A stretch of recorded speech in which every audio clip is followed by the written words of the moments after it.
Water పడలేదా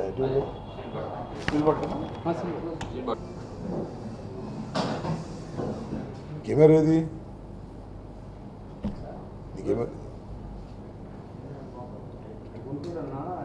Ramnath Kovind గారు వయసులో చాలా పెద్దవారు, న్యాయ కోవిదుడు, మేధావి, గౌరవించదగినటువంటి వ్యక్తి, 80 ఏళ్ళు పైచిలుకున్నటువంటి వ్యక్తి హైదరాబాద్ వచ్చినప్పుడు వైఎస్ఆర్ కాంగ్రెస్ పార్టీ నాయకుల్ని, పార్లమెంటు సభ్యుల్ని పరిచయం చేసేటటువంటి సందర్భంలో వారి పాదాలకు నమస్కారం చేస్తే అదేదో తప్పులాగాను, అదేదో ఘోరంలాగాను తెలుగుదేశం పార్టీ, కాంగ్రెస్ పార్టీలు విమర్శించడం కలిసికట్టుగా చాలా అన్యాయంగా దీన్ని భావిస్తున్నాం. వయసులో పెద్దవాడైనటువంటి వ్యక్తి, గౌరవప్రదమైనటువంటి పదవికి పోటీ చేస్తున్న వ్యక్తిని జగన్మోహన్ రెడ్డి గారు యువకుడు గౌరవించి పాదాభివందనం చేస్తే దాన్ని ఇంత జుగుప్సాకరంగా విమర్శ చేస్తున్నారంటే ఏం చెప్పాలో నాకు అర్థం కావటం లేదు.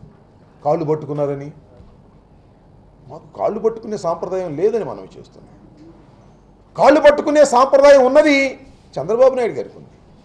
కాళ్ళు పట్టుకోవడం, అందిన కాళ్ళు పట్టుకుని అవసరం వచ్చినప్పుడు కాళ్ళను లాగేసి ఆ సీట్లోకి ఎగిరి కూర్చోవడం చంద్రబాబు నాయుడు గారు అలవాటు. అయితే జుట్టు అందకపోతే కాళ్ళు పట్టుకునేటటువంటి అలవాటు, ఒక నీచమైనటువంటి బుద్ధి నారా చంద్రబాబు నాయుడు గారికి, తెలుగుదేశం పార్టీకి ఉన్నది తప్ప ఎవరికి లేదని మనం చేస్తున్నాం.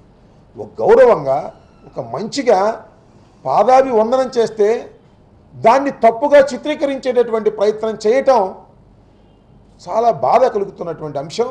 కాంగ్రెస్ పార్టీ అభ్యర్థిగా ఇవాళ గెలిచేటటువంటి అవకాశం లేకపోయినప్పటికీ కూడా రాజకీయం చేసి మీరు పోటీ పెట్టేటటువంటి ప్రయత్నం చేస్తున్నారు. దాన్ని మేము ఖండిస్తున్నాం. అది మంచి పద్ధతి కాదని మేము చెబుతున్నాం.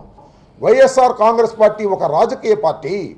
ఈ రాజకీయ పార్టీ భారతీయ జనతా పార్టీకి సంబంధించినటువంటి అభ్యర్థిని బలపరిచేంత వరకే పరిమితమై ఉన్నాం తప్ప మేము భారతీయ జనతా పార్టీతో కలిసి పోటీ చేయలేదని మనం చేస్తున్నాం.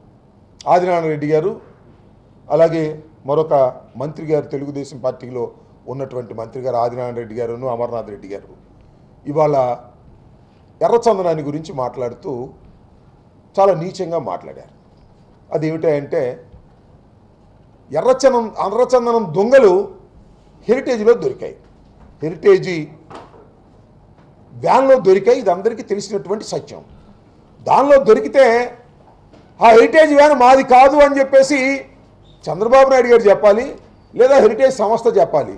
కానీ ఇద్దరు మంత్రులు చెప్తారు. ఇద్దరు మంత్రులు కూడా ఎవరో కాదు. హెరిటేజ్ దొంగల కన్నా, హెరిటేజ్లో దొంగలు పెట్టి అమ్ముకునే ఎర్రచందనం దొంగల కన్నా ప్రమాదకరమైన దొంగలు. పట్టుకున్నది ఎవరు? మేం కాదు పట్టుకున్నది, వైఎస్ఆర్ కాంగ్రెస్ పార్టీ కార్యకర్తలు కాదు పట్టుకున్నది, లేదా ప్రజలు కాదు పట్టుకున్నది, టాస్క్ ఫోర్స్ వారు పట్టుకున్నారు. అది హెరిటేజ్ వ్యాను అని వారు గుర్తించారు. దీనిలో హెరిటేజ్కి సంబంధం లేకుండా ఎలా ఉంటుందని నేను అడుగుతా ఉన్నా. హెరిటేజ్ వ్యాను మాది కాదు అని చెప్పుకునేటటువంటి ప్రయత్నం చేస్తున్నారు. మీది కాకపోతే ఎవరిది ఆ హెరిటేజ్ వ్యాను? మాదిగల కురుక్షేత్ర సమావేశానికి కానీ, మరొక సమావేశానికి కానీ ప్రజాస్వామ్యంలో ప్రభుత్వం దేన్నైనా సరే అనుమతించకపోవటం ఒక దురదృష్టకరమైనటువంటి పరిణామం. అది ఎవరైనా కావచ్చు.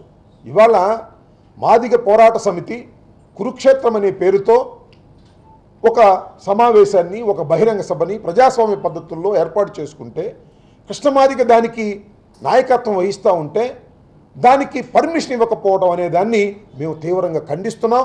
ప్రజాస్వామ్యంలో చెప్పుకునేటటువంటి హక్కు, సమావేశాలు పెట్టుకునే హక్కు ప్రతి వారికి ఉంటుంది.